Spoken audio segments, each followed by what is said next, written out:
Y las componentes de B, que cuando se hace B por diferencial de S son diferentes de cero. Por lo que es lo mismo. Si el vector normal a la superficie y B son paralelos, suman el máximo posible, pero si son perpendiculares, suman 0.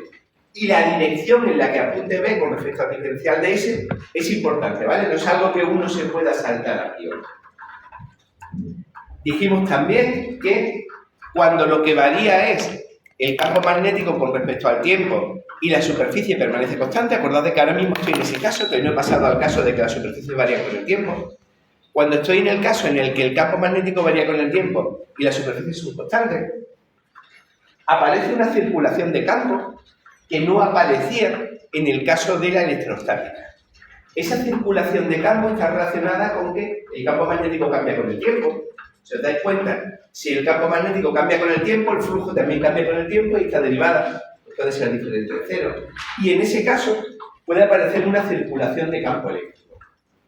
Esa circulación de campo eléctrico es la que vale 0 en el caso de la electrostática, básicamente porque en la electrostática el campo eléctrico es el rotacional, porque nada varía con el tiempo, mientras que aquí esa circulación de campo depende de la relación de flujo.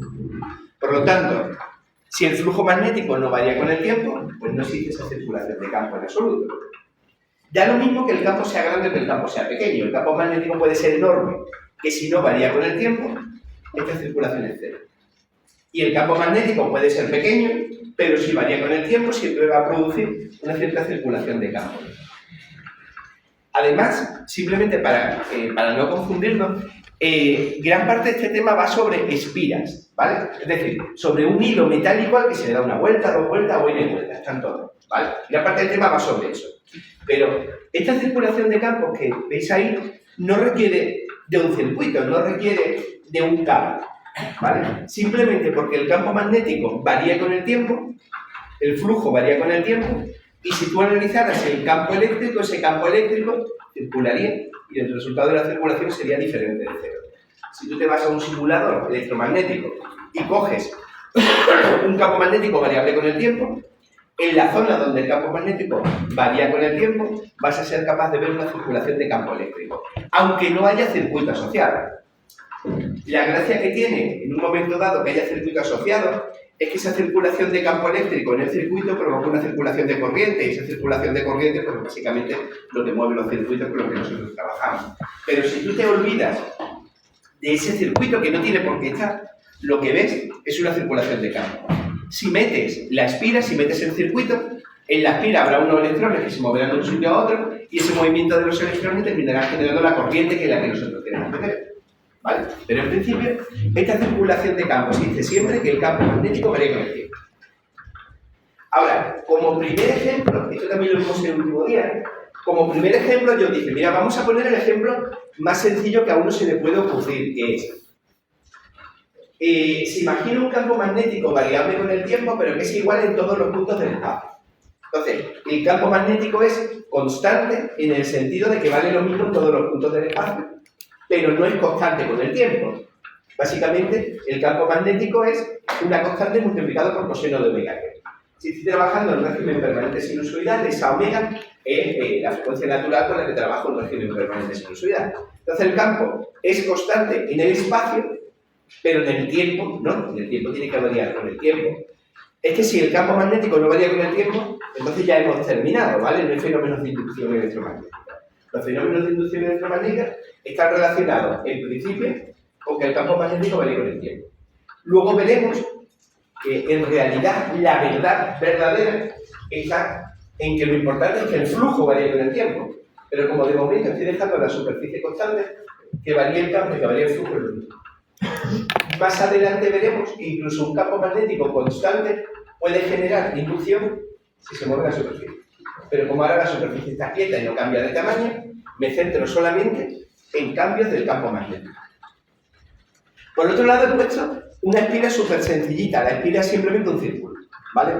Y he orientado la espira para que sea perpendicular a las líneas de campo magnético. O lo que es lo mismo, el vector normal a la superficie tiene la misma dirección que las líneas de campo magnético. Es importante, siempre que vayáis a hacer algún tipo de ejercicio relacionado con Faraday, es importante que hagáis algún dibujo en el que se vea claramente hacia dónde está orientada la espira y hacia dónde está orientado el campo. Porque es que es fundamental a la hora de obtener el resultado. Es que si yo esa espira, ¿vale?, que ahora mismo tiene, si os fijáis, su superficie normal, su vector normal orientado en Z, si esa espira la giro 90 grados y hago que apunte en X, inmediatamente el resultado de este problema es 0. Y acabo de terminar el problema. ¿Por qué? Pues porque el flujo es B por diferencial de S. Si estos dos apuntan en la misma dirección, todo va bien.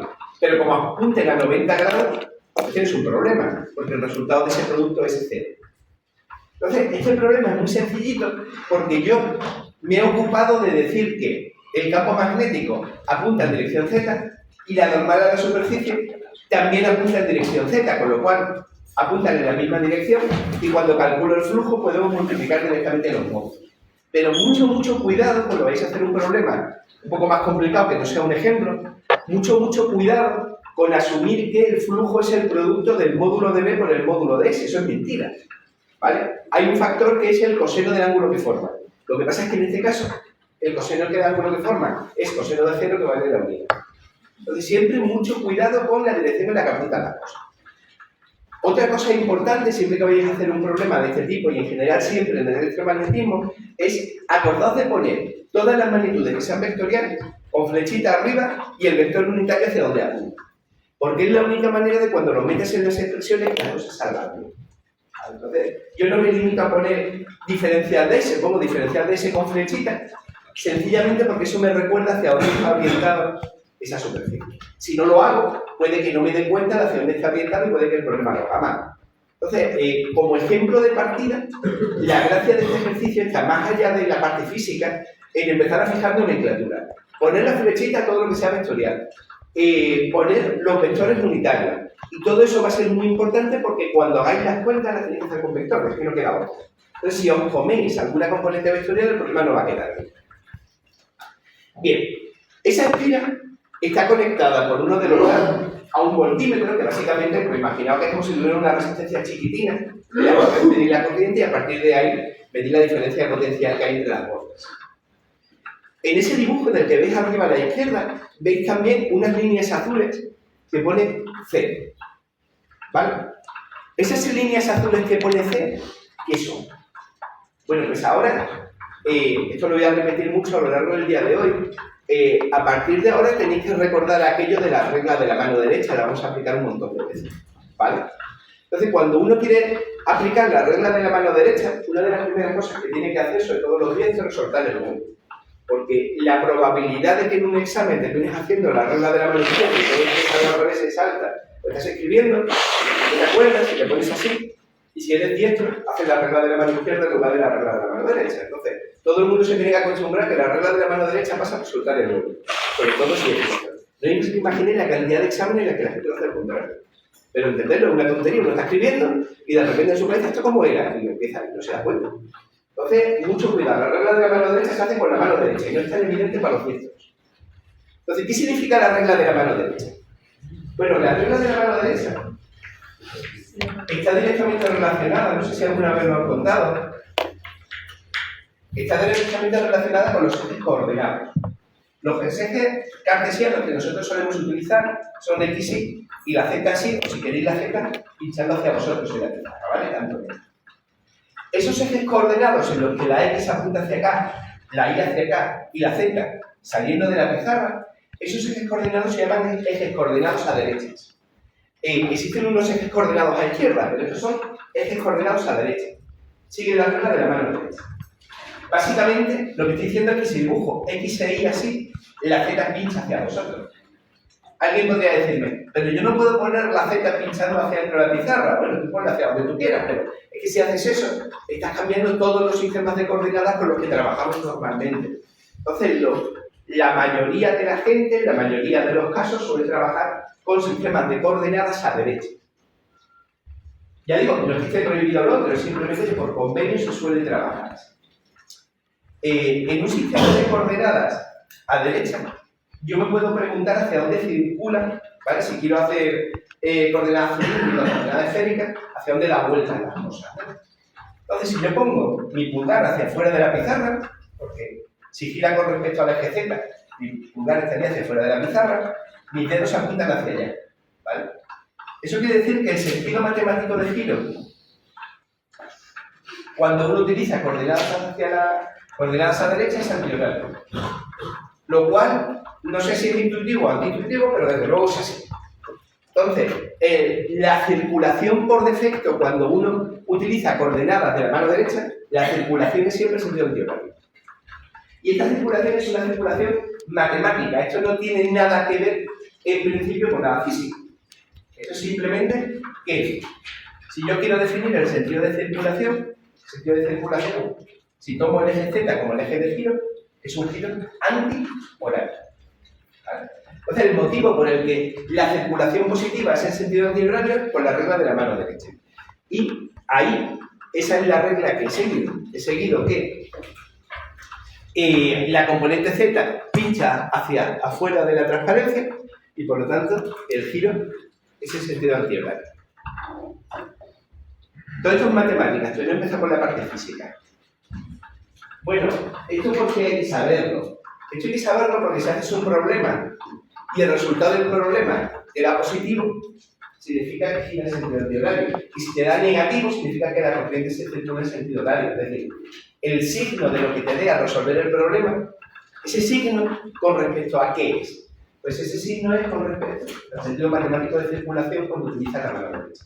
Entonces, si yo hago un problema y me da un número positivo o me da un número negativo, la corriente circula en uno u otro sentido, teniendo en cuenta que el positivo es antihorario y el negativo es horario. Entonces, es una tontería, seguro que lo habéis estudiado matemática otras veces y demás, pero un montón de gente se lía con cuál es el sentido de circulación de la corriente, cuál es el sentido de circulación matemático y qué es lo que significa el resultado de los problemas. Pues, si utiliza la regla de la mano derecha, el sentido de circulación matemático es antihorario. Y, por lo tanto, si haces un problema, como el que vamos a ver ahora, y te sale un resultado positivo, significa que la corriente circula en sentido antihorario, y si te da un resultado negativo, significa que circula en sentido horario. Bien, me paro aquí un momentito. ¿Aquí más o menos ven?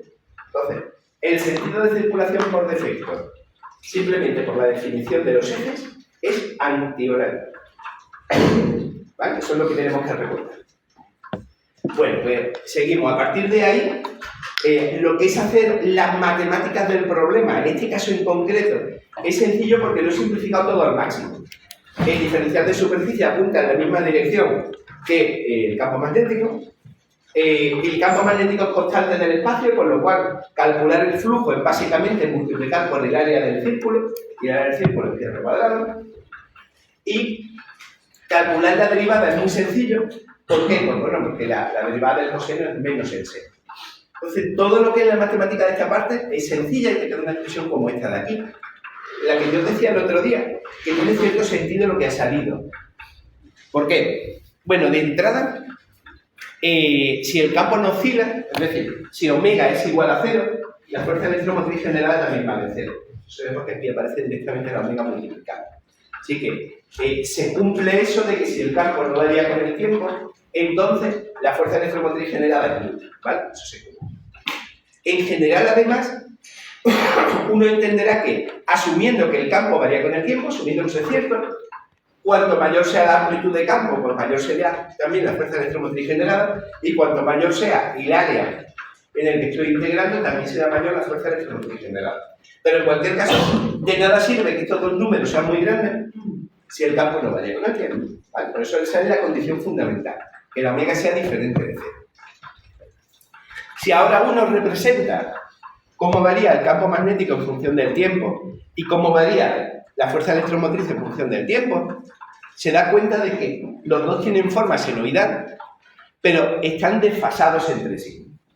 De hecho, de lo que se da cuenta es de que todo el tramo, todo el periodo de tiempo en el que el campo magnético decrece, la fuerza electromotriz es positiva. Y todo el intervalo del tiempo en el que el campo magnético está creciendo, la fuerza electromotriz es negativa. Y eso se va repitiendo continuamente, ¿vale? Porque son señales similares. Este hecho de que cuando decrece el campo, el flujo, la fuerza electromotriz es positiva y cuando crece es negativa, eso está relacionado con este signo menos. Ese signo menos es lo que se llama habitualmente ley de Lenz. La ley de Lenz es el equivalente a lo que es la inercia y las masas. Es decir, cuanto más mide, cuanto mayor es la masa de un objeto, más cuesta moverlo y también más cuesta pararlo. Y eso cuando te lo explicaban en el instituto, te venían a decir algo así como que la fuerza de inercia siempre era contraria al movimiento del objeto. De manera que si tú vas a empezar a moverlo, el objeto pesa mucho, te cuesta mucho trabajo moverlo si la masa es grande y al contrario. Bueno, pues lo que te dice la ley de Lenz es que si el flujo es creciente, la fuerza electromotriz generada tiende a actuar en contra de ese flujo. Eso lo vamos a ver después con un ejemplo. En general, si el flujo crece con el tiempo, la fuerza electromotriz que se genera en el circuito tiende a contrarrestar ese incremento del flujo. Y si el flujo decrece, o sea, se hace más pequeño, entonces la fuerza electromotriz tiende a contrarrestar ese decrecimiento del flujo. Y de manera general, siempre se genera una fuerza electromotriz que tiende a actuar en contra del crecimiento o del decrecimiento del flujo. ¿Vale? Eso lo vamos a ver ahora con un ejemplo un poquito más detallado. En cualquier caso, no es casual. Ese signo menos está relacionado con la física, ¿vale? Con la física fundamental. Al final, para que se cumplan las leyes de conservación de la energía, para que todo tenga sentido, ese signo menos tiene que estar ahí, ¿vale? No es casual. Bueno, y desde el punto de vista estrictamente matemático, es decir, que tiene que ver que aquí haya salido un más o que haya salido un menos, ¿eso qué quiere decir? Pues acordamos, cuando yo resuelvo el problema completo, el que me salga un más o me salga un menos está relacionado con el sentido de circuito. Entonces, la fuerza electromotriz generada en este problema, si os fijáis, es senoidal. Durante un ciclo gira en un sentido, durante el ciclo contrario gira justamente en sentido contrario, como tiene que ocurrir, ¿vale?, con una corriente senoidal. Bueno, pues básicamente el sentido de giro viene determinado por estos signos. Si el sentido de giro es antihorario, la fuerza electromotriz es positiva. Si el sentido de giro es horario, la fuerza electromotriz es negativa. Y así va cambiando de signo, positivo y negativo, porque la corriente es senoidal. Entonces, signos positivos significa sentido de giro antihorario, ¿vale? Una F positiva significa sentido de giro antihorario. Una F negativa significa sentido de giro horario. Bueno, esto lo vamos a ver después con más ejemplos, ¿vale? Entonces, lo voy a repetir muchas veces, va a ir lloviendo poquito a poco hasta que yo creo que llegue un momento que os parezca natural. Todavía nos podemos conformar con que lo vayáis apuntando y medio entendiendo, pero cuando se repita varias veces, ya veréis cómo al final se entiende mucho, ¿vale? O sea que no os preocupéis demasiado por eso. Bueno, a ver, simplemente a modo de recordatorio, ¿vale? La expresión fundamental es esa que veis ahí, el menos la ley de Lenz, que es a la que le voy a dedicar ahora un ratito, y de momento, me voy a olvidar de estos dos casos que veis aquí, que son que la superficie cambie de tamaño o que la superficie cambie de orientación con respecto al campo, ¿vale? Voy a volver a esto enseguida, pero ahora mismo no me interesan estos dos casos, solamente me estoy centrando en el caso en el que el campo varía con el tiempo. Y además, ahora en este instante me interesa dedicarle un ratito a ese menos, a la ley de Lenz, porque eso es solo un signo menos, ¿vale? Un poco pobre a lo mejor en un principio, dedicar mucho tiempo a eso, pero lo cierto es que merece la pena enterarse. Para enterarse, aquí hay un ejemplito dibujado en el que antes de intentar entender nada, lo primero que hay que hacer es comprender el dibujo, que ya tiene su historia. Entonces, imaginaos que lo que veis aquí pintado en negro es una espira. Yo no he cerrado la espira porque imaginaos que ahí es donde le pongo el medidor de tensión o el medidor de corriente. Pero si alguien la quiere cerrar, pues como si le quiere poner ahí una resistencia, la espira tiene que estar cerrada, ¿vale? Simplemente, ahora mismo está como con los bordes abiertos para que tú le metas ahí un medidor de corriente o un medidor de tensión. Pero en última instancia, si tú quieres que circule por ahí corriente, ya os imagináis que la esfera tiene que estar cerrada, ¿vale? Entonces, el único motivo por el que está abierta es simplemente para que os hagáis a la idea de que el medidor cierra el circuito, pero no forma parte del problema. Entonces, lo que veis en negro es simplemente una espira metálica. Ya está. Lo que está en rosita recibe el nombre de campo magnético externo. Es importante lo de externo, ¿vale? Ya veréis por qué. Entonces, lo que veis en rosita, que apunta hacia afuera de la pizarra, es lo que se llama campo magnético externo. Y ya digo, el apellido externo es importante, no está puesto por poner, ¿vale? Es relevante lo que os voy a contar.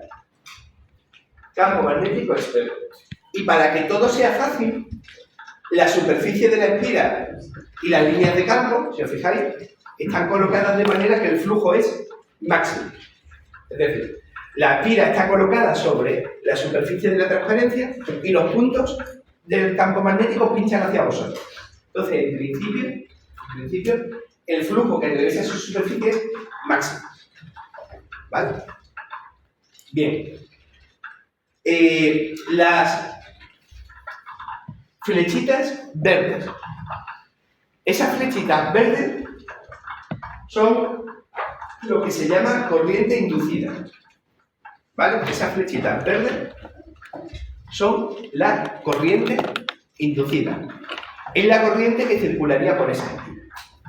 Insisto en que para que circule, las dos bordas de la izquierda tienen que estar cerradas con una resistencia o conectadas a algo que va a medir, que en última instancia también cierra el circuito con una resistencia. Entonces, esa corriente es la corriente inducida que circula por la espira. Bueno, ¿y por qué hay una corriente inducida que circula por la espira? Bueno, pues básicamente hay una corriente inducida que circula por la espira, básicamente porque hay un campo magnético externo. Si el campo magnético externo es cero, pues ni corriente inducida ni historia, ¿no? Entonces, el motivo por el que hay una corriente inducida es porque eso viene provocado por el campo magnético externo. Además, ese campo magnético externo, si os fijáis, es un campo variable con el tiempo y en este caso es un campo que crece con el tiempo, se va haciendo cada vez más grande, ¿vale? No lo he puesto senoidal como antes, simplemente una línea recta que crece con el tiempo. En el origen el campo magnético es nulo, pero a partir de ahí el campo magnético empieza a crecer como una línea recta, ¿vale? Que es la forma más sencilla de crecer, ¿vale? El campo va creciendo. Bien. Hasta aquí entonces. Espira. Campo magnético perpendicular a la espira, con lo cual el flujo es máximo. El campo magnético externo crece con el tiempo. Y hay una corriente que aparece en la espira que se llama corriente inducida. ¿Vale? Hasta ahí hemos llegado. A ver, si el campo magnético crece con el tiempo, no sé si lo ven, lo que voy a decir ahora, si el campo magnético crece con el tiempo, el flujo magnético que atraviesa la superficie también crece con el tiempo. Y además de la misma forma, linealmente. ¿Por qué? Bueno, pues porque el flujo magnético es básicamente integral de B por diferencial de S. ¿Vale? Además, en este caso, la B y el diferencial de S son perpendiculares entre sí, o sea que realmente esto es módulo de B, depende del tiempo, por la superficie de la espira. Este paso de aquí a aquí lo he podido dar porque B es constante en todos los puntos del espacio y además B y S apuntan en la misma dirección. Total, que si B crece, el flujo magnético también crece igual, de manera proporcional. Así que, en ese caso que tenéis a la izquierda, el flujo magnético que atraviesa la superficie está creciendo con el tiempo. Y crece con el tiempo básicamente porque el campo magnético crece con el tiempo. Bien. Ahora, ¿qué es lo que nos dice la ley de Ley? La ley de Ley lo que nos dice básicamente que se tiene que producir un efecto contrario, ¿vale? Que contrarreste el incremento de flujo magnético que atraviesa la superficie. Igual que cuando tú vas a empujar un objeto, ¿vale? El objeto genera una fuerza contraria a tu empuje que se llama inercia. Lo mismo que ocurre ahí cuando tú sometes a esa espira metálica, un alambre muy finito, cuando tú sometes a esa espira metálica a un campo inducido externo que crece con el tiempo, la espira tiende a crear un campo magnético que se opone al campo magnético externo. ¿Cómo se llama ese campo magnético que aparece en la espira? Se llama campo magnético inducido. De los apellidos, ahora que le pongo las cosas, ya veis que hay cosas que tienen relación. Igual que hay una corriente inducida, hay un campo inducido. El campo externo es un campo que yo he fijado desde fuera, como quiera que haya podido. El campo inducido y la corriente inducida provienen de la aplicación del campo externo. Si no hay campo externo, ni hay campo inducido, ni hay corriente inducida. Entonces, el apellido externo tiene que ver con que es un campo que yo fijo desde fuera, como quiera hacerlo, me da igual, pero lo estoy fijando yo desde fuera. El campo inducido y la corriente inducida están causadas por el campo externo. Si no hay campo externo, no hay corriente inducida, no hay campo inducido y no hay nada. ¿Vale? Bien. La línea de pensamiento es algo así. El campo externo, que crece con el tiempo, provoca que el flujo crezca con el tiempo. ¿Qué flujo? El flujo que atraviesa la espira. Ahora, eso a su vez provoca una corriente inducida en la espira. Y la corriente inducida en la espira provoca un campo inducido en el problema. Entonces, repito. El campo externo, que es creciente con el tiempo, genera un flujo que atraviesa la superficie de la espira, que también es creciente con el tiempo.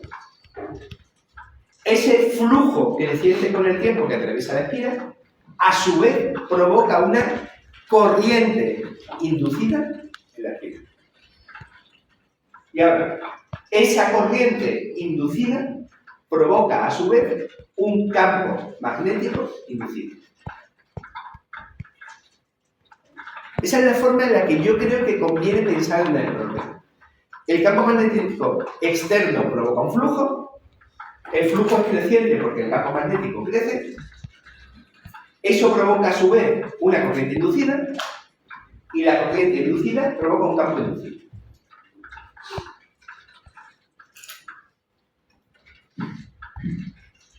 ¿Vale? ¿Hasta aquí más o menos bien? Bueno, pues ahora la pregunta es la siguiente. ¿Por qué yo le he puesto a estas flechas este sentido? O sea, ¿por qué he puesto a la corriente inducida en la espina? ¿Por qué le he puesto ese sentido y no cualquier otro? Ese sentido me lo he inventado, sale de la nada, tanto de ponerle uno u otro, es decir, se trata de justificar por qué la corriente inducida en la espira tiene ese sentido, que en este caso en concreto, si os fijáis, es sentido horario. ¿Por qué? Bueno, pues lo que justifica el sentido en el que he colocado esas flechas es justamente la ley de Lenz. La ley de Lenz es la que te dice por qué he puesto yo las flechas en ese sentido y no en el contrario. ¿Vale? No ha sido casualidad. No me he hecho ninguna cuenta matemática para saber en qué sentido tengo que poner la flecha. Lo he sacado simplemente de la interpretación física del problema. ¿Vale? Para hacer esto no tengo que hacer ninguna cuenta, ni ninguna integral, ni nada. Para eso simplemente tengo que entender lo que significa la ley de Lenz. Simplemente tengo que entender el signo. Bien. De momento algo que no se ha aprendido nadie. ¿Vale? Porque ahora es cuando vienen curvas. ¿Vale? Ahora es cuando hay que entender de verdad por qué le he puesto ese sentido de circulación. Y tengo que volver otra vez a la regla de la mano derecha. ¿Vale? Entonces, vosotros habéis estudiado en otros cursos, y en electrostática también y demás, que cuando una corriente circula por un hilo, eso genera a su vez un campo magnético alrededor de ese hilo. Y, en principio, en principio, el sentido de circulación del campo magnético lo sacabais de la regla de la mano derecha. Esto es exactamente igual que lo que hayáis podido estudiar en electrostática o en el instituto, eso no cambia. Por lo tanto, cuando yo digo que la corriente inducida genera un campo inducido, eso no debe extrañaros porque es lo mismo que habéis visto en el electrostático, es lo mismo que habéis visto muchas veces. Cuando una corriente circula por un hilo, eso genera un campo magnético alrededor de él. Y además, si tú quieres saber en qué sentido circula ese campo magnético, utilizas la regla de la mano derecha. Hasta aquí, digamos que es lo conocido. Ahora, ¿qué te dice la ley de Lenz? La ley de Lenz te dice lo siguiente. Si el flujo que atraviesa la superficie, ese flujo que está provocado por el campo externo, si el flujo que atraviesa la superficie crece, entonces la corriente inducida, flechitas verdes, tienen que generar un campo inducido que provoque que el flujo, en lugar de crecer, se haga más pequeño. Repito, lo que te dice la ley de Lenz es: si el flujo que atraviesa la superficie provocado por el campo externo, si ese flujo crece con el tiempo, el sentido de circulación de la corriente tiene que ser tal que el flujo generado por el campo inducido sea el contrario, en lugar de crecer, de crecer. O dicho de otra manera, si el flujo provocado por el campo rosita crece, el flujo provocado por la corriente verde tiene que decrecer. Y ahí es donde vamos a aplicar la regla de la mano derecha. A ver, si las flechas de campo magnético van hacia vosotros, ¿vale? Y crecen con el tiempo, ¿de qué manera puedes tú conseguir que algo que va hacia allá y crece con el tiempo disminuya de alguna forma? Dice, hombre, tendré que poner flechas en sentido contrario, porque si no, tú me dirás cómo consigo que eso disminuya. ¿Y cómo consigo poner las flechas del campo magnético inducido en sentido contrario a la del campo magnético externo? ¿Vale? Pues, regla de la mano derecha. Entonces, fijaos, la flechita de arriba de la espira, por ejemplo, ¿vale? Si me voy a la flechita de arriba de la espira, pongo mi pulgar hacia allá, los dedos apuntan hacia adentro, y el campo magnético inducido pincha hacia adentro. Este pincha hacia afuera, ese pincha hacia adentro. Tiende a contrarrestar el flujo externo generado por el campo magnético externo. Y eso solo pasa si las flechas las pongo en ese orden. Si las flechas las cambio de sentido, eso deja de pasar. Entonces, lo que significa la ley de Lenz es que el campo inducido generado tiene que venir de unas corrientes que circulan por la espira, y esas corrientes tienen que circular en el sentido adecuado para que este campo inducido contrarreste el crecimiento de este campo externo. Como el flujo magnético crece a través de la espira, pues tengo que conseguir un campo inducido que pinche en dirección contraria. ¿Para qué? Pues para conseguir que las flechas que van hacia allá y las flechas que van hacia allá se terminen hacia allá. Vale. Y ahora, para estar seguro de que todo el mundo lo ha entendido o está en vías de entenderlo, porque es que el concepto es estricto. El primer pensamiento, si yo solamente te pongo la figura de la izquierda, el primer pensamiento es, lo tengo. Si estas flechas van para afuera, estas flechas van para adentro, ya está, terminé. Pues esto de la línea de no era tan difícil, ¿no? Pues ya está. Si estás pinchas para allá, he terminado. Tanto rollo de Alejandro, ¿para qué me cuenta todo este rollo? Bueno, pues en realidad te cuento todo esto, porque no se trata de hacia dónde pinchan las líneas de campo. Lo que tienes que conseguir es que el flujo se contrarreste. Si el flujo crece, pues que decrezca. Y si el flujo decrece, pues que vuelva a crecer. Entonces, no se trata de decir que como estas flechas pinchan para afuera, estas flechas tienen que pinchar para adentro. Son mentiras. Y como ejemplo de que eso es mentira, os pongo el caso de la derecha. En el caso de la derecha, mismo experimento que antes, el mismo, todo significa lo mismo. Pero ahora, el campo magnético externo decrece con el tiempo. Si os fijáis, la espira sigue siendo la misma espira. El campo magnético B, el campo magnético externo, sigue pinchando hacia afuera, fijaos que estas flechitas pinchan también hacia afuera, eso no ha cambiado, ¿vale? La única diferencia está en que el campo, en lugar de hacerse cada vez más fuerte, se hace cada vez más débil. Esa es la única diferencia. Todo lo demás es idéntico. Bueno, pues ahora, ¿hacia dónde apuntan las líneas de corriente? Pues apuntan en el sentido contrario al de antes. Y el campo magnético inducido, que son los circulitos con puntitos verdes, pinchan hacia afuera, es decir, pinchan en la misma dirección que estos. ¿Por qué? Bueno, pues porque el flujo que atraviesa la superficie provocado por el campo externo, ese flujo aquí se está debilitando. ¿Que se está debilitando por qué? Dice, bueno, porque el campo magnético cada vez más pequeño. Como se está debilitando, lo que te dice la ley de Lenz es refuérzalo. Si se está haciendo el flujo más pequeño, lo que te dice la ley de Lenz es hazlo más grande. ¿Y cómo puedes hacerlo más grande? Pues para hacerlo más grande, el campo inducido tiene que apuntar en la misma dirección que el campo externo. Entonces, no es cuestión de flechitas que apuntan en una dirección u otra y siempre tienes que poner el sentido contrario de la flecha, no es eso. Tú tienes que imaginarte que lo que tienes que conseguir es que el flujo externo y el flujo inducido varíen de manera contraria. Es decir, si el flujo externo crece, el flujo inducido tiene que decrecer. Y si el flujo externo decrece, el flujo inducido tiene que tender a crecer. Esa viene a ser la idea. ¿Cuál es la única forma de intentar entender esto bien? Mira, la única forma de intentar entender esto bien es ser capaz de reproducirlo desde cero. Es decir, ser capaz de decir, oye, el problema más o menos lo entiendo, la dinámica del experimento mental la entiendo.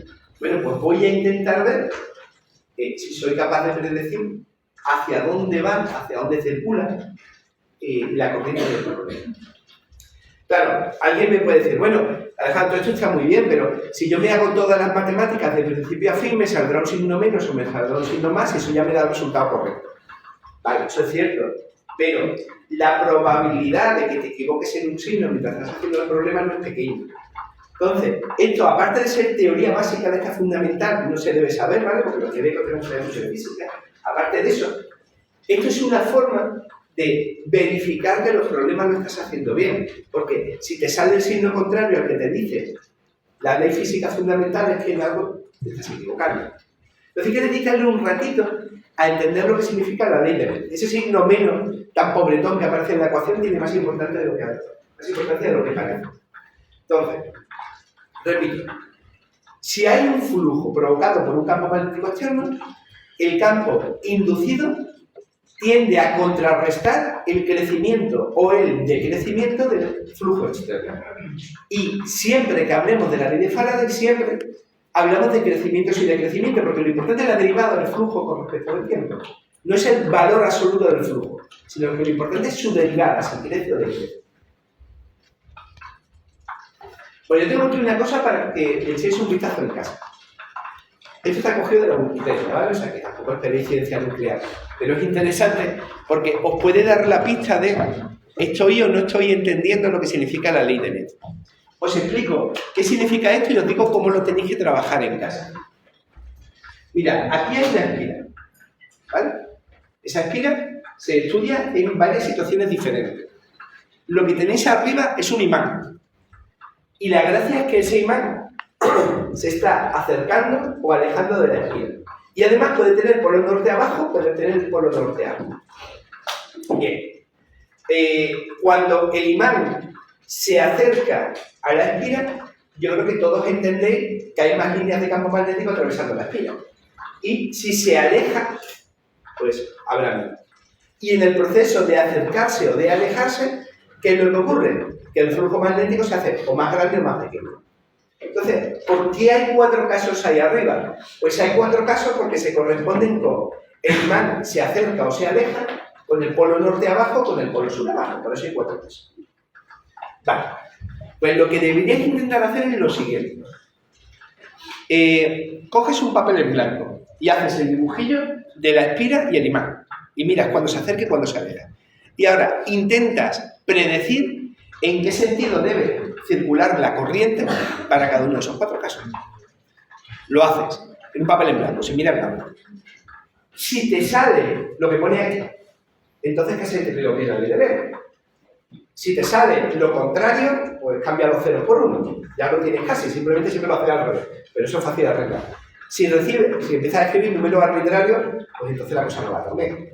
Entonces, el experimento es muy fácil de entender, muy fácil de dibujar, y es la mejor forma de estar 100% seguro de que habéis entendido la ley de Lehr, que es poner los 4 casos posibles y verificar hacia dónde tiene que circular la corriente en cada uno de los casos. ¿Vale? Se hacen 20 minutos, no se tarda más. Pero si esto te sale bien, acabas de terminar tus problemas con la ley de Lehr, ¿vale? Ya lo entiendes y ya no hay mucho más que hacer, ¿vale? Entonces, os dejo propuesto para casa para que hagáis en algún momento este ejemplo de aquí, pero sin trampas. Es decir, se trata de hacerlo por tu cuenta, como si lo único que tuvieras es la transparencia de antes. Dice, venga, está entendido. Y ahora, una vez que tienes esto, te planteas el experimento mental del imán acercándose y alejándose, mira las corrientes que te salen y cuando ya lo has hecho, comprueba si te ha salido o no y en función de eso sacas consecuencias. ¿Vale? O sea, ese es el ejercicio. No es complicado, 20 minutitos, hacen un rato. Pero si te sale bien, ya has entendido la ley de Lehr, no le tienes que dar más vueltas. ¿Vale? Y el motivo por el que hay que entender la ley de Lehr, insisto, es porque es una ley fundamental de la física, lo tenemos que entender bien porque describe la física de los problemas, nada más que por eso ya sería importante.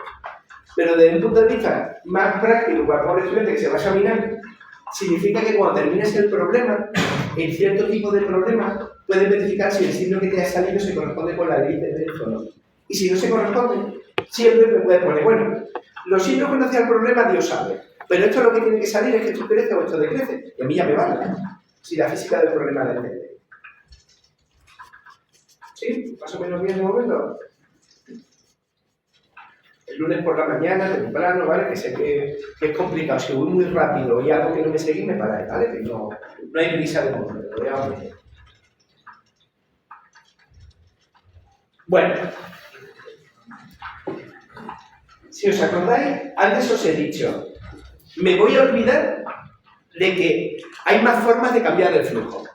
Me voy a centrar en la ley de Lehr. Bueno, pues ya me centro en la ley de Lehr. Ya he terminado con la ley de Lehr y ahora vuelvo a recordar que el flujo puede variar con el tiempo porque varía el campo magnético, pero también puede variar porque cambie, por ejemplo, la forma, el tamaño de la espiral. Y si me apuráis, lo vamos a ver después, puede variar porque cambie la orientación que hay entre la espiral y el campo magnético. Con el tamaño, yo creo que se ve muy fácilmente. ¿Por qué? Pues porque, claro, en esta integral de aquí, si crece la superficie, pues también crecerá el flujo. Y si la superficie se hace más pequeña, pues el flujo también será más pequeño.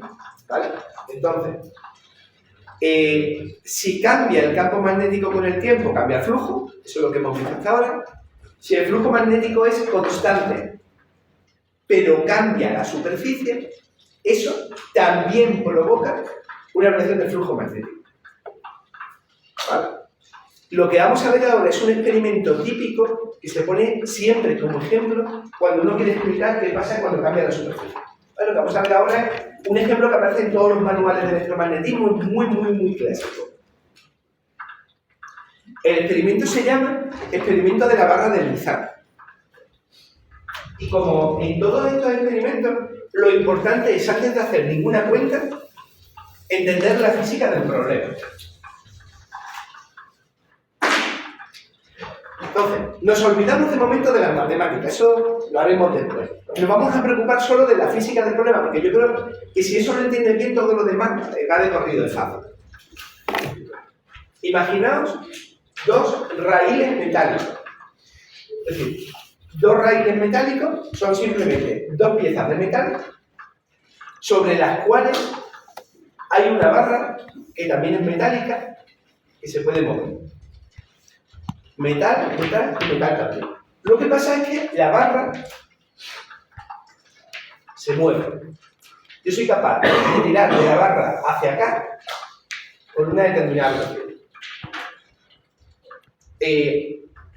Los raíles, hacemos la idea de que son, yo qué sé, como los raíles de los cajones, ¿no? Que permite que el cajón se mueva por encima y que entre y que salga. Simplemente los raíles permite que esta barra se mueva a la izquierda o a la derecha. Yo de momento solamente la estoy moviendo hacia la derecha. Sí que es importante que todo sea metálico. Uy, ahora seguimos muy razonable, o sea que si no ha quedado claro es que no lo he explicado bien, por eso voy a aclararlo ahora. Mirad, aquí os hice la diferencia entre el campo externo y el campo inducido. El campo externo es el que yo fuerzo de alguna forma desde el exterior, y el campo inducido es el generado por la corriente inducida, que a su vez ha sido generada por el campo externo. El campo total sería la suma del campo externo más el campo inducido, la suma vectorial. Es decir, si una flecha va para allá y otra va para allá, pues se suma pero en sentido contrario. Si las dos pinchan en el mismo sentido, pues sería la suma vectorial de dos cosas que van en el mismo sentido. Entonces, aquí no está dibujada el resultado de la suma de los dos campos. Aquí lo que está representado es el campo externo, que es lo que es rosita, y el campo inducido, que es lo que está en verde. El campo total en cualquier región del espacio de este problema sería la suma vectorial del campo externo más el campo inducido. Que, aunque lo de la suma más vectorial suena muy complicado, en este ejemplo de aquí es pues que si van en el mismo sentido, pues se suman, y si van en el sentido contrario, pues se arreglan. ¿Vale? Pero el campo total no está dibujado aquí. Solamente está dibujado el campo externo por un lado y el inducido por el otro. La segunda cosa que es relevante es que cuando yo aquí he hablado del sentido en el que circularía la corriente, insisto, si yo aquí pongo algo para cerrar el circuito, para medirla, si no, pues no circularía, pero el sentido en el que está circulando esa corriente, ese sentido de circulación, está relacionado con el sentido de circulación del campo. Pero acá alguien me puede decir, bueno, pero la corriente, el campo, eso... ¿Por qué para mí? ¿Por qué tengo que encontrar una relación entre esas dos cosas? O sea, ¿por qué debería quedar claro que el sentido de circulación es el mismo? Bueno, porque si os acordáis, la J, la densidad de corriente, es sigma por E. Entonces, en el momento en el que uno define el sentido de circulación de este campo, el sentido de circulación de la corriente queda determinado automáticamente. ¿Por qué? Porque la densidad de corriente, J con flechita, es sigma, que es la conductividad, por el propio campo. De manera que, desde el punto de vista de decir en qué sentido circulan las cosas, pues yo hablo indistintamente de en qué sentido circula el campo o en qué sentido circula la corriente por la espira, porque las dos están relacionadas por una constante de proporcionalidad, que básicamente es la conductividad. ¿Vale? Entonces, eso tampoco lo había aclarado y es bueno aclarar. ¿Sí? ¿Se entienden los dos comentarios? Igualmente, si hay algo más que veis que no se ve claro o que no he explicado bien, me lo decís al final de la clase y demás, y la clase siguiente empiezo con eso, ¿vale? Y cualquier cosa que me vayáis preguntando en el descanso, si yo veo que es algo que no ha quedado claro de la explicación anterior, siempre intentaré irlo aclarando, ¿vale? Simplemente intentaré hacerlo. Entonces no tengáis miedo de preguntarme en el descanso en cualquier otro momento, que yo lo voy incorporando a la explicación, ¿vale? Porque a veces hay cosas que voy demasiado rápido y no las explico bien. Bueno, estábamos entonces, nos habíamos quedado en... ¿qué pasa si ahora, en lugar de preocuparme porque B, el campo magnético, cambia con el tiempo, ahora me preocupo porque la superficie cambie con el tiempo? Que es otra forma razonable de cambiar el flujo que atraviesa la superficie. Y estaba explicando un experimento típico, que es el experimento de la barra de Lizard. En el experimento de la barra de Lizard hay dos raíles metálicos sobre los cuales se desplaza una barra que también es metálica. Esa barra se desplaza en principio, tal como está puesto aquí en el experimento, pues de izquierda a derecha. El motivo de que todo sea metálico es básicamente que yo quiero formar una espira con esos dos raíles metálicos, la barra metálica, y lo que quiera que ponga a este lado para medir la tensión o la corriente que circula. Yo quiero que eso sea una espira. Entonces, claro, para que sea una espira, los raíles tienen que ser metálicos, la barra tiene que ser metálica y la barra tiene que estar en contacto óhmico, en contacto físico, con los propios raíles. De manera que, aunque la barra se puede mover hacia la derecha, todo el rato hay un contacto óhmico entre la barra y los raíles. Es decir, esto permite formar un circuito cerrado. ¿Vale? Por eso insisto tanto en que todo sea metálico. Desde un punto de vista entonces físico, el circuito es muy fácil. Aquí tengo un medidor de corriente o de tensión. Aquí tengo el equivalente a lo que serían 2 hilos desde el punto de vista electrónico, y aquí tengo otro hilo que reposa sobre los dos raíles. Reposa formando un contacto óhmico, de manera que si lo muevo hacia un lado o hacia otro, en ningún caso se pierde el hecho de que esto es como un circuito cerrado, el circuito eléctrico. Bueno, eso por un lado. Por otro lado, esto solo en el mundo no hace demasiado, pero el experimento se basa en suponer que hay un campo magnético y ese campo magnético, tal y como está dibujado aquí, apunta en dirección a vosotros, saliendo de la transparencia. Ese campo magnético es constante tanto en el tiempo como en el espacio. Es decir, en este caso el campo magnético es constante, totalmente constante. No varía con el tiempo, no varía con el espacio. El hecho de que este campo magnético no varía con el tiempo es una diferencia con respecto a lo que vimos antes. ¿Vale? Antes la B variaba con el tiempo, aquí la B no varía con el tiempo, es una constante, ¿vale? B sub C. Si ponemos los ejes coordenados, que insisto que normalmente es muy buena práctica trabajar así, estos son los ejes que estoy utilizando, X, Y en el plano de la transparencia y Z apuntando hacia vosotros, el campo magnético es constante y apunta en dirección Z. ¿Vale? Y la barra se mueve a velocidad constante en dirección Z. Bueno, ¿por qué se mueve la barra? Porque hay un señor tirando de ella. Es decir, la barra no se mueve sola, ¿vale? Hay alguien que está tirando de la barra a velocidad constante, ¿vale? Por eso se mueve.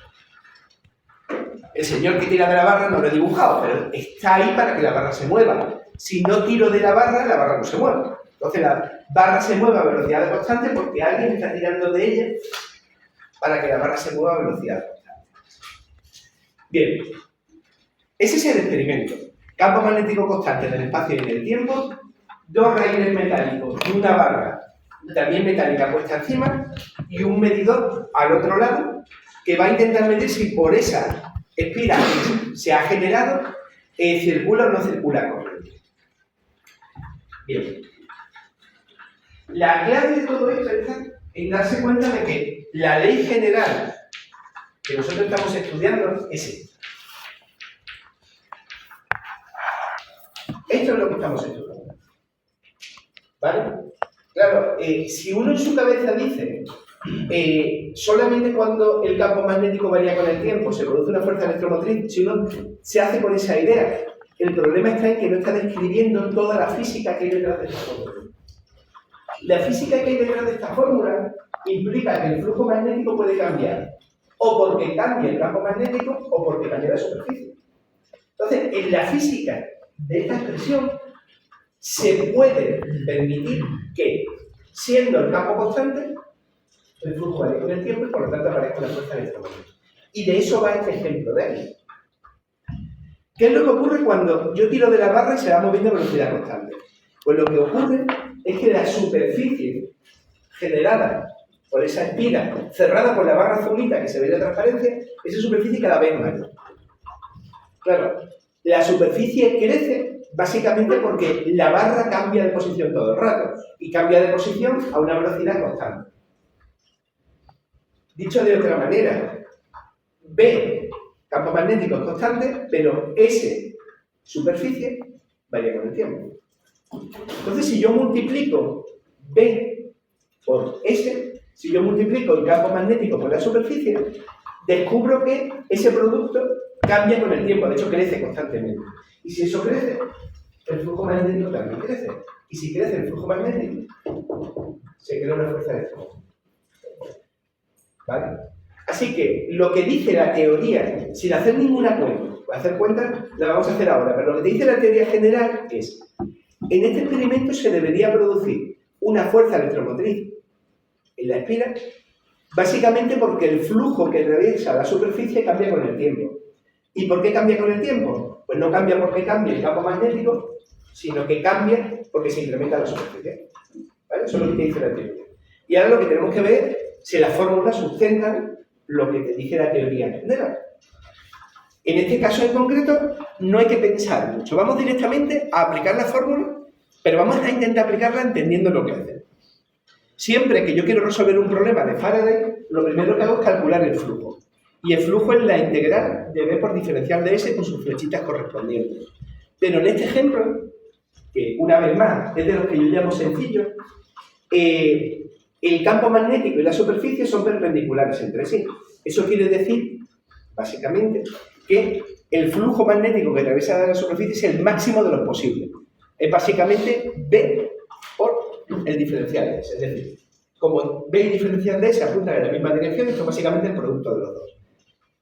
Y ahora, resulta, además de eso, que el campo magnético es constante. Es constante en todos los puntos del espacio. Así que el resultado de esta integral es básicamente B, campo magnético, multiplicado por la superficie. Pero es que la superficie de eso está tirada de calcular. ¿Por qué? Porque es un rectángulo. La superficie de un rectángulo que pase por altura. Bueno, pues, la altura es la separación entre los raíles, ¿vale? Que en este caso vale h. Y la posición en el eje X, el tamaño que tiene en el otro sentido, es velocidad por tiempo. En t igual a 0 no hay espira, pero a medida que va pasando el tiempo, el eje X se va haciendo cada vez más grande. Velocidad por tiempo. Así que esto que tenéis aquí, estos tres números, h por u por t, eso es el área de la espiral. Y B sub 0 es el campo magnético que es constante. Con lo cual, lo que estoy diciendo es que esto es h y esta longitud de aquí es u sub 0 por t. Y el área del rectángulo es h por u sub 0 por t. Así que el flujo es el producto de B, que es constante, multiplicado por el área. Y el área es la altura, que es fija, multiplicado por velocidad por tiempo, porque espacio es velocidad por tiempo. ¿Hasta aquí bien? ¿Me seguís? Porque si hemos llegado hasta aquí, lo que queda ya es sencillo, porque calcular la fuerza electromotriz es calcular menos la derivada del flujo con respecto del tiempo. Pero es que el flujo sale una línea recta, con lo cual derivar esa cantidad con respecto al tiempo me queda menos b sub 0 por h por la velocidad. ¿Vale? Básicamente porque derivar con respecto al tiempo es sencillo en este caso. Así que el flujo electromagnético me queda menos b sub 0 por h y por u sub 0. Bueno, vamos a intentar ver si esa expresión tiene algún sentido o no, ¿vale? Pero nunca viene mal, revisad. Lo primero, alguien me puede decir, bueno, Alejandro, pero tú siempre dices que las cosas tienen que variar con el tiempo para que se genere una fuerza electromotriz. Y en el ejemplo de antes, en este ejemplo de aquí, se veía claramente que si la omega valía 0, entonces no había fuerza electromotriz. Pero en este ejemplo de la barra deslizante, ¿dónde se ve ese mismo efecto? Pues se ve en la velocidad. Claro, si la velocidad de la barra es 0, la barra no se mueve, y si la barra no se mueve, el área no cambia, y si el área no cambia, la fuerza electromotriz es nula. Entonces, el sitio donde se ve que solamente cuando cambia el flujo se produce fuerza electromotriz, en esta fórmula, es en esa velocidad. Si la velocidad es nula, si la velocidad es 0, la barra no se mueve, el área no cambia, y por lo tanto, la fuerza electromotriz vale 0. Y cuanto más rápidamente se mueva la barra, pues mayor será la fuerza electromotriz que se genere. Y luego, por otro lado, evidentemente, cuanto mayor sea el área de la espira, cuanto mayor sea h, pues también va a crecer la fuerza electromotriz, y lo mismo con b sub 0, ¿vale? Cuanto mayor sea b sub 0, mayor también va a ser la fuerza electromotriz. Además, la expresión es interesante porque en este mismo ejemplo, si tú apagas el campo magnético externo, si haces b sub 0 igual a 0, tampoco hay fuerza electromotriz alguna. Entonces, la fuerza electromotriz se genera bien porque la barra se mueve si se queda quieta, no pasa nada, pero es que también hace falta que exista un campo magnético externo. Si la barra no se mueve o no hay campo magnético externo, no hay fuerza electromotriz. Entonces, las dos cosas son necesarias y se ve directamente en la expresión. Bien. Me ha salido un signo menos. Ese menos es el menos de la ley de T, ¿vale? Ahí hay un signo menos. ¿Qué quiere decir ese signo menos? Bueno, básicamente lo que quiere decir es que el sentido de circulación es el opuesto al matemático. El sentido de circulación de las coordenadas matemáticas es sentido antihorario. Si me ha salido un signo menos, ¿hacia dónde tiene que circular la corriente? Pues tiene que circular en sentido horario, que es esta flecha que he puesto aquí. ¿Vale? Entonces, si yo hago el problema bien, aquí me sale un menos, y si me sale un menos, sé lo que significa. Lo que significa es que la corriente tiene que circular en sentido contrario al antihorario, pero eso es lo mismo que decir que tiene que circular en sentido horario. Bueno, pues ahora lo que queda es comprobar con la regla de la mano derecha y con la explicación de lo que significa la ley de Lenz si esto es cierto. Bueno, pues si os ponéis aquí, pulgar hacia allá, los dedos apuntando hacia adentro, con este sentido de circulación, el campo inducido apuntaría hacia adentro y se opondría al crecimiento del flujo, con lo cual es correcto el sentido de circulación. A esto es a lo que me refería, con que tú puedes hacer todas las expresiones, que es un problema sencillo, pero aún así, puedes aplicar todas las expresiones y en función de lo que te salga definir el sentido de circulación, pero luego al final puedes hacer una comprobación en base a lo que significa la ley de Lenz. Entonces, como el campo magnético apunta hacia afuera y es creciente porque la barra se mueve hacia la derecha, entonces lo que tiene que ocurrir es que el campo inducido apunte hacia adentro. Y para que el campo inducido apunte hacia adentro, es obligatorio que el sentido de circulación sea horario. Entonces, las dos cosas cuadran, menos mal, ¿no? Porque si no, lo habríamos confundido en algo. Bien, este problema es el ejemplo de que la fuerza electromotriz depende de la variación del flujo y no necesariamente de la variación del campo. Aquí el campo es constante y aún así se genera una fuerza electromotriz. ¿Vale? Ahora, una pregunta súper tonta. ¿Qué pasaría si la barra estuviera lejos y lo que ocurriría sería que se desplaza en sentido inverso, se desplazara hacia la izquierda? Pues si la barra se desplazara hacia la izquierda, el área sería cada vez más chiquitina.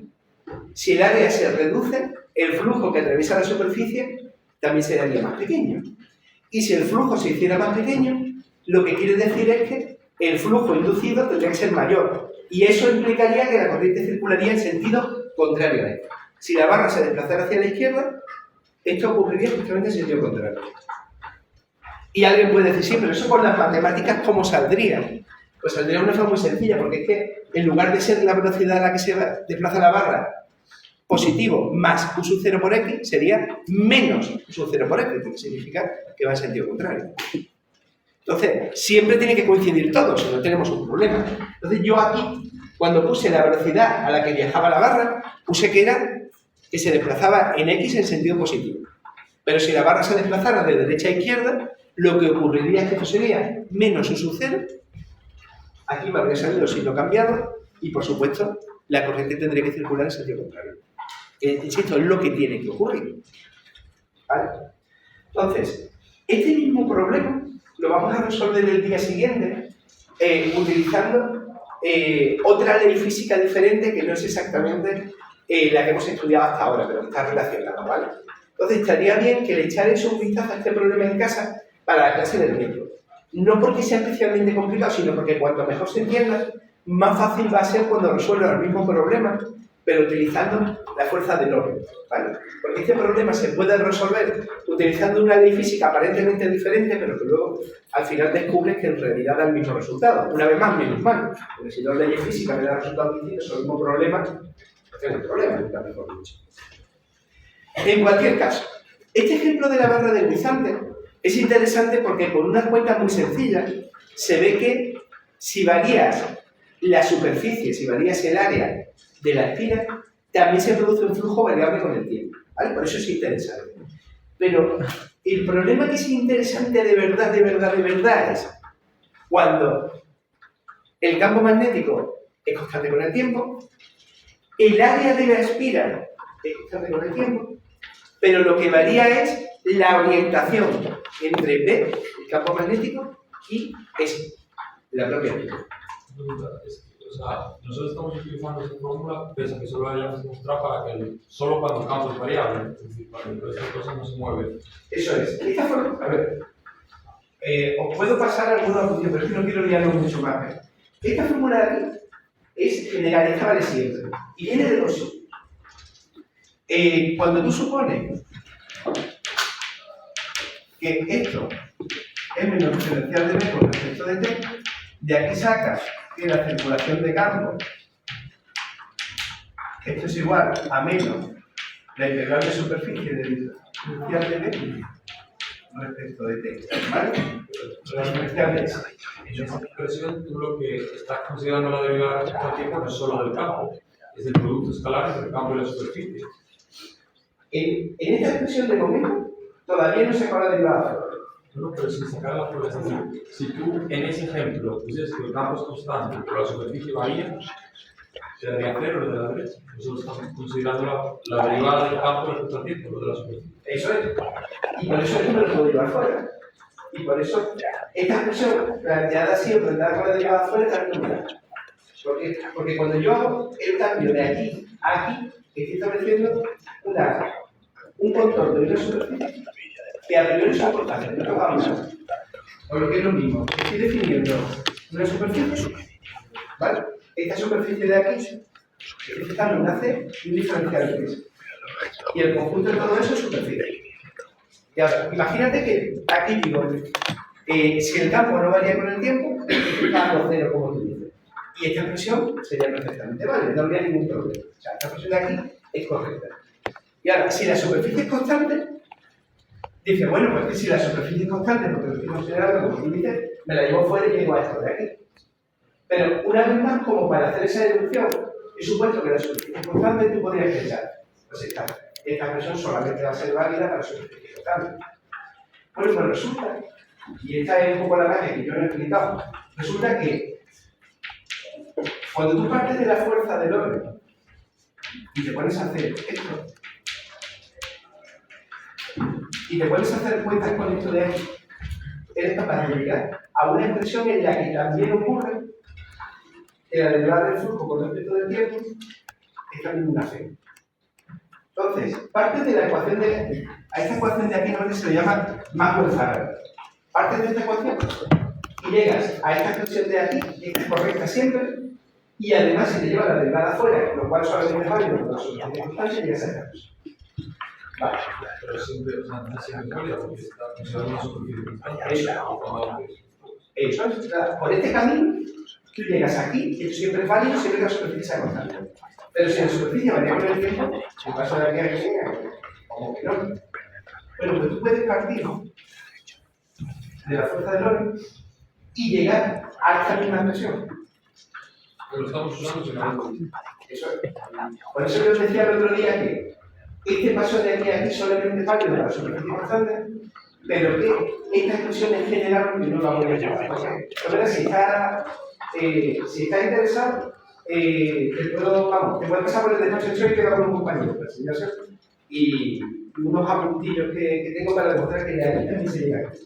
De hecho, hay gente que no se queda muy contento con esto, y lo que dice es que la ecuación de verdad que hay que utilizar es esta de aquí, cuando los campos son variables con el tiempo, y esta de aquí, procesado un poco, cuando las superficies son variables con el tiempo.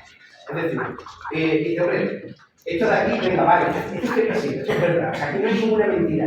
Pero esto es igual a esto más lo que sale de esta expresión. Es decir, esto es igual a esta expresión, si los campos varían con el tiempo y la superficie son constantes, más la expresión que sale de aquí, según justamente lo contrario. Entonces, esto es verdad siempre, pero si lo quieres descomponer en dos partes, no lo descomponga en circulación y ya está, no lo descomponga solo esto, sino que lo suma de las dos. Lo que pasa es que, como luego en la práctica, esta expresión sí que es siempre válida, siempre que apliques esta no te estés equivocando. Otra cosa es que tú quieres aplicar esta superficie variable con el tiempo, o esta de aquí a campos de con el tiempo, la cosa se facilita, pero esta no es así. A ver, yo no sé mucho de física, pero en su día hay dos físicos a los que esto les llamó mucho la atención, que se llegaran a una misma expresión física partiendo de dos leyes aparentemente diferentes. Entonces, las dos personas a las que esto les sorprendió y lo dijeron toda la vida fueron Feynman, que no sé si le conocéis, fue el premio Nobel de Física y el fundador de la electrodinámica cuántica y todo lo demás. Y el primero al que esto le asombraba muchísimo era este. A los dos les asombraba cómo es posible que esta ecuación tenga validez general, cuando en realidad lleva esta ecuación desde un camino y desde otra cosa completamente distinta. ¿Vale? Entonces, a los dos les asombraba que la física funcionara así. Evidentemente existe una relación de todo, ¿no? Pero es como asombroso. Y cuando vas a los libros de física, los más básicos, directamente te dicen, pásate en puntillas, van aquí, te lo he hecho. Y te dicen, vea, esto aplicará siempre, esto siempre es verdad. ¿Vale? Pero hay una mentira en todo esto, y es que estas derivadas, al pasarlas afuera, llevan la expresión correcta por un camino incorrecto. ¿Vale?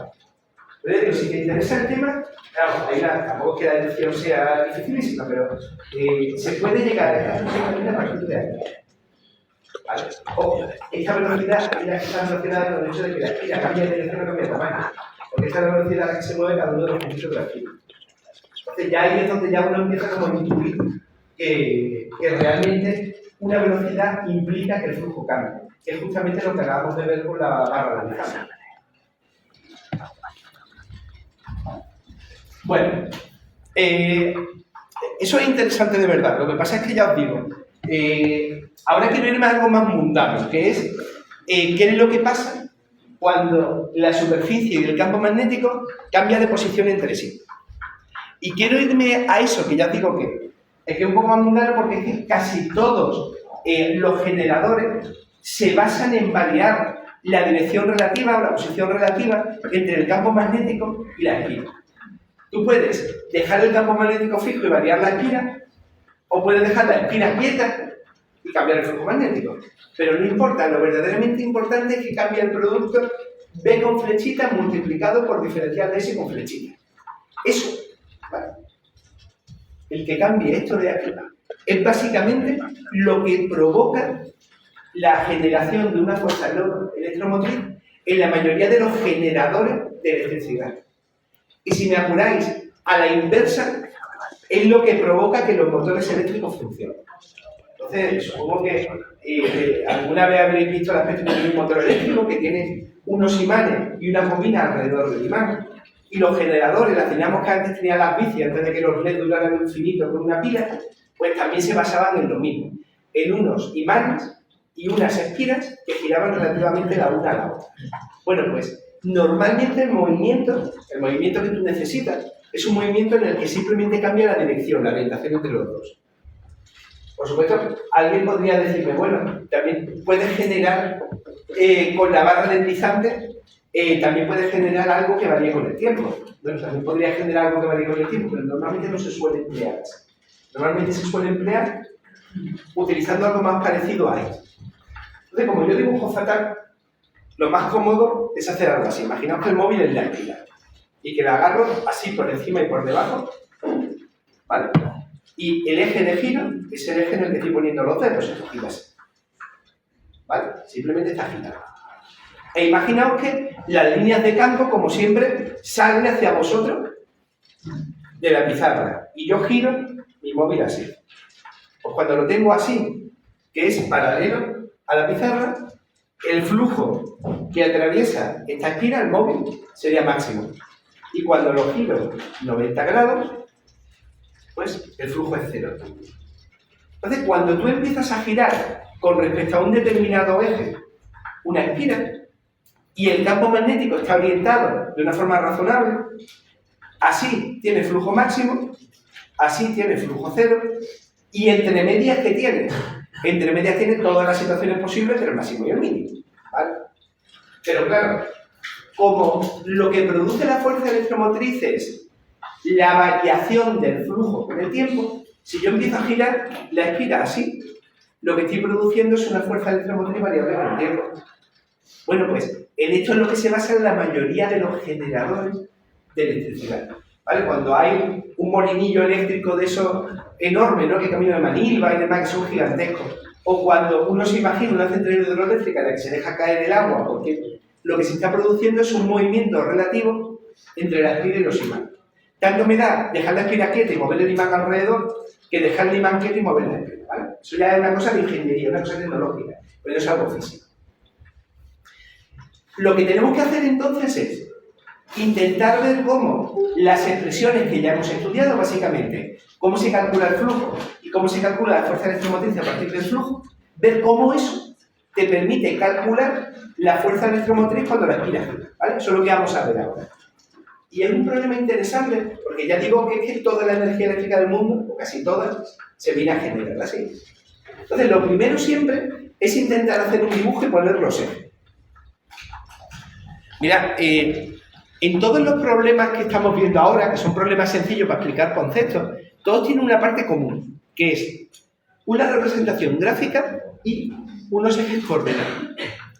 Siempre tenéis que empezar los problemas de electromagnetismo así. El electromagnetismo es básicamente geometría y materiales, ¿vale? Eso es el electromagnetismo. El electromagnetismo es algo físico, es algo que se puede tocar, se puede cambiar de posición, de tamaño, de orden. Entonces, en el electromagnetismo, todos son geometrías y dimensiones y materiales. Es lo único que existe. Entonces, realmente, empezar cualquier problema haciendo un dibujo de la geometría y especificando los ejes coordenados es algo que normalmente te acerca mucho a la solución correcta de las dos. Entonces, yo siempre empezaría, siempre que hagáis un problema, empezaría haciendo un dibujo, más o menos cutre, pero un dibujo con unos ejes coordenados. Y a partir de ahí, empezaría a resolver el problema. Claro, el problema que tiene empezar a hacer un ejercicio sin hacer el dibujo y no pintar los ejes coordenados es que a las primeras de cambio te empiezan a aparecer cosas irresolubles. Por ejemplo, si tú quieres calcular el flujo, a la primera que quieres calcular el flujo te aparece B con flechita multiplicado por diferencial de S con flechita. Pues como no hayas hecho un dibujo y sepas hacia dónde apuntan las cosas, ya estás jodido. Porque ahora, ¿cómo resuelves eso? Entonces, lo del dibujo y los ejes coordenados es parte fundamental de cualquier ejercicio de electromagnetismo. No te lo puedes saber. Si te lo saltas y te imaginas en tu cabeza que las cosas van en una orientación determinada y luego no es así, pues puedes llegar a resultados incorrectos. Y mira, os pongo un ejemplo, ¿vale? Problema típico de examen. Y se describe en el enunciado. Hay una espira que gira en un campo magnético, el eje de giro está orientado no sé qué. El problema estaba pensado para que, imaginaos, el campo magnético va hacia vosotros y la espira gira, lo que os he dicho antes. ¿Sí? Ahora imaginaos que te equivocas haciendo el problema, como se equivocó gente ahí porque no hizo el dibujo. El campo magnético pincha hacia vosotros, ¿vale? Ahora imaginaos que el eje de giro te equivocas y lo pones así. ¿Sabéis cuánto da el flujo que atraviesa la espira? 0.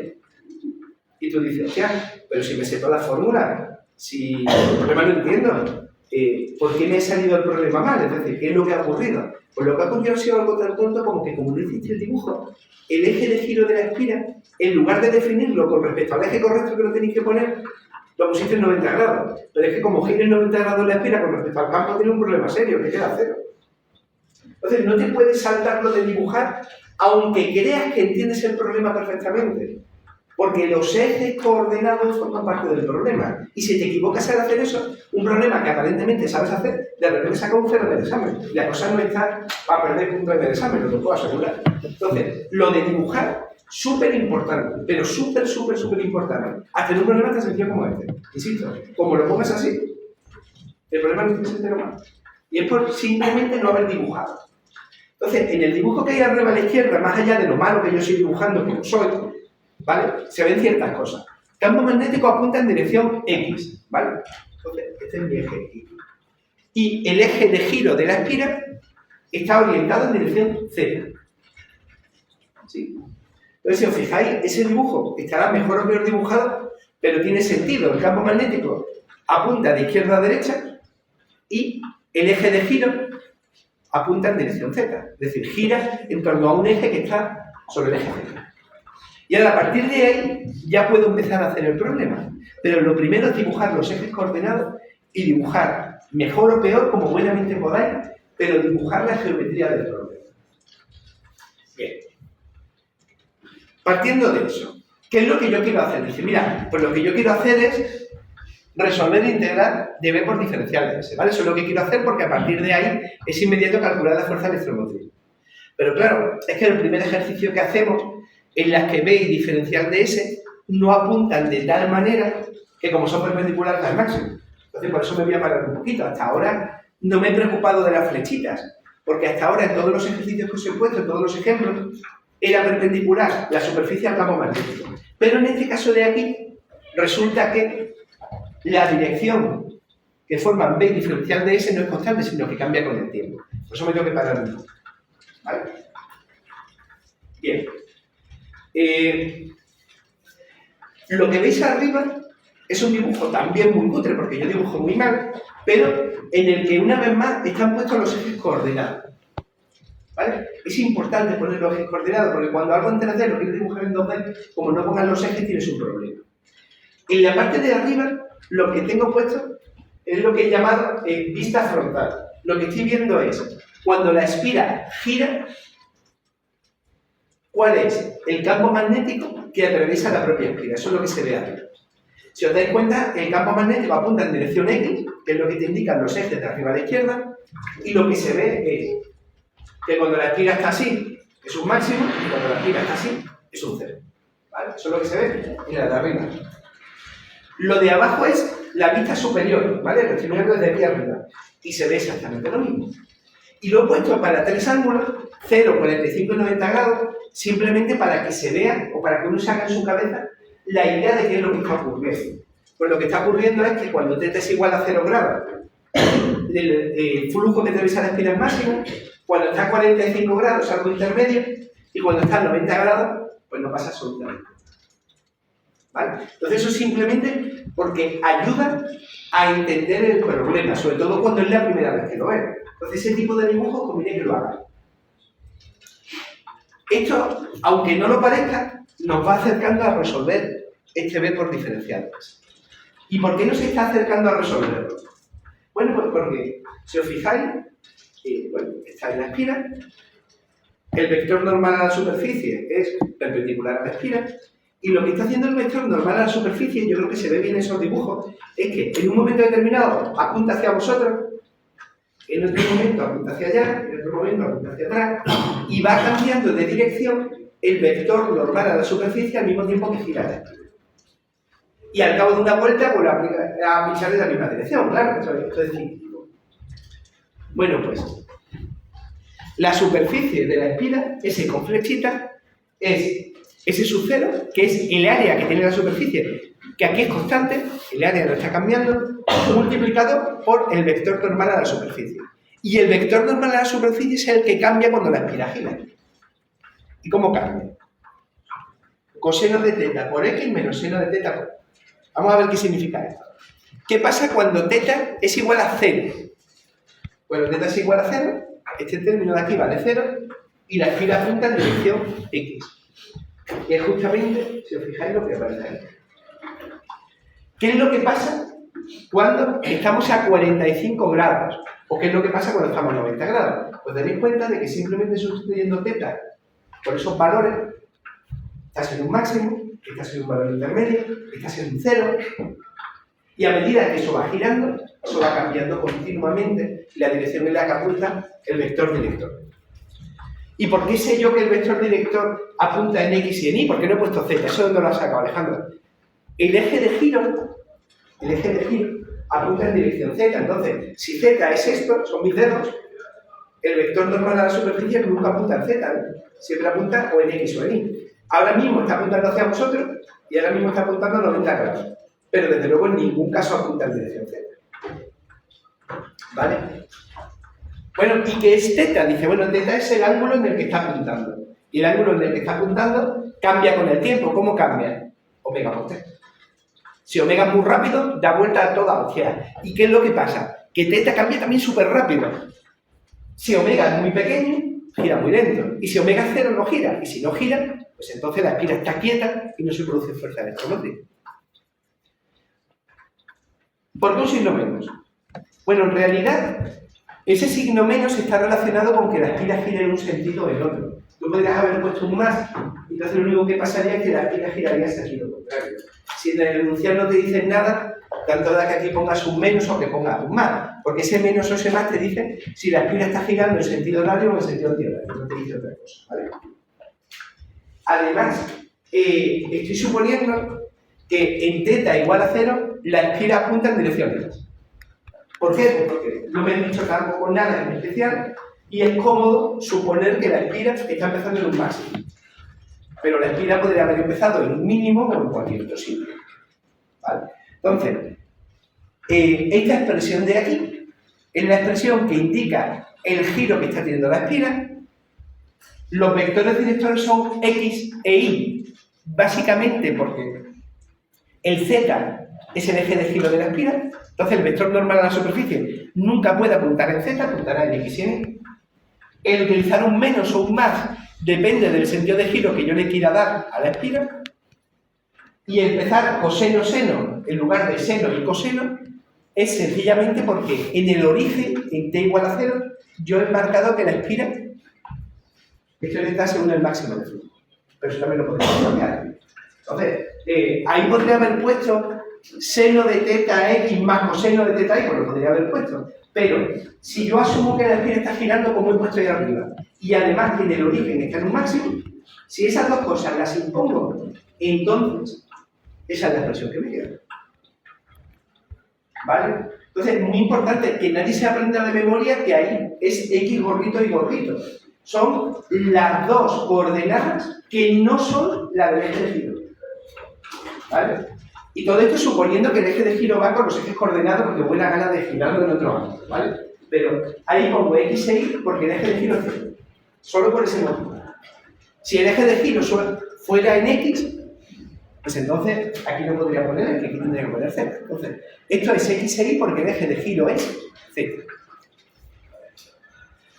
Bueno, pues ya está, porque si esto me lo creo, y esto hay que reflexionarlo un poquito en casa, dibujarlo, en fin, pero si esto me lo creo, realmente resolver ya es muy sencillo porque B apunta en dirección X y cuando yo multiplique escalarmente B que apunta en dirección X por este diferencial de superficie de aquí, me va a quedar B por S sub 0 por el coseno de omega t.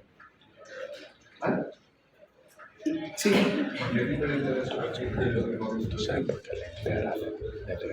Bueno, no es lo mismo, es simplemente que como la B es constante, en el momento que yo hago el B por diferencial de S con flechita, bueno, lo voy a decir. ¿Qué está haciendo ahí? Un módulo. Sí.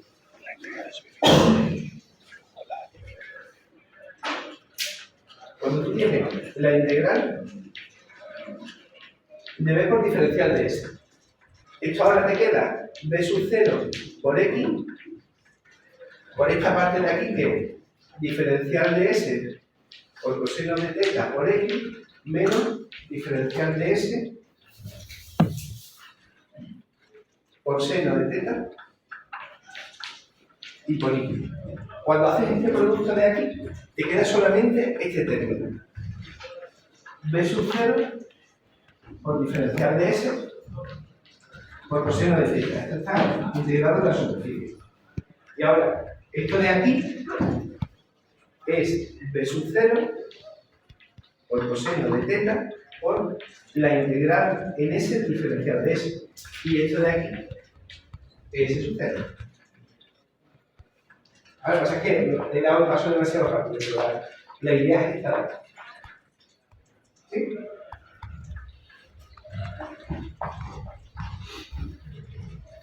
Bueno, esto es el flujo, ¿vale? Y derivando el flujo se obtiene la fuerza electromotriz. Y ahora, como siempre, ¿esta expresión tiene sentido o no tiene sentido? Bueno, pues si os fijáis, esta expresión se parece un montón a la primera expresión que puse, en la que lo que variaba con el tiempo era el campo. De hecho, la expresión es súper parecida, en esencia es la misma. Si la espira no gira, si omega es igual a 0, la fuerza electromotriz es nula. Cuanto mayor sea el campo magnético externo aplicado, mayor es la fuerza electromotriz generada. Cuanto mayor sea la superficie de la espira, mayor es la fuerza electromotriz generada. ¿Vale? O sea que la expresión tiene sentido. El giro de esa espira en un campo magnético constante genera una fuerza electromotriz variable con el tiempo. La frecuencia a la que varía esa fuerza electromotriz es la misma frecuencia a la que gira la espira, ¿vale? La misma. Y la intensidad de esa fuerza electromotriz, la amplitud es proporcional al campo magnético, la superficie de la espira y, por supuesto, la velocidad de giro. Cuanto más rápido gire, mayor es también la fuerza electromotriz general. ¿Vale? En los ejemplos que he puesto hoy, he puesto un campo magnético variable con el tiempo, un área que crece con el tiempo y una espira que gira en un campo magnético constante. ¿Vale? Estos son los tres casos.